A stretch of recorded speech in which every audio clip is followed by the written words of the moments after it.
साले খেপা কুত্তার মতো খুঁজেছি তোকে সালে এবার কোথায় পালাবি তুই সালে অনেক দিন কোথায় পালাবি তুই অনেক দিন ধরে খুঁজেছি তোকে চল চল চল চল চল চল পাগলা কুত্তার মতো খুঁজেছি তোকে সালে আজ আজ দেখবো তোর চলি के पीछे की আছে चोली के पीछे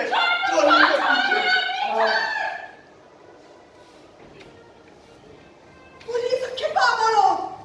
ওকে উঠে থানায় নিয়ে গিয়ে কুত্তাগুলো ওকে শুধু খপ করলো না বাবু ওর বুক দুটোকে ছিঁড়ে ছিঁড়ে খেলো আমার জন্য আমার একটা ছবির জন্য এত কিছু হয়ে গেল আমি জানি সবকিছুর জন্য আমি দায়ী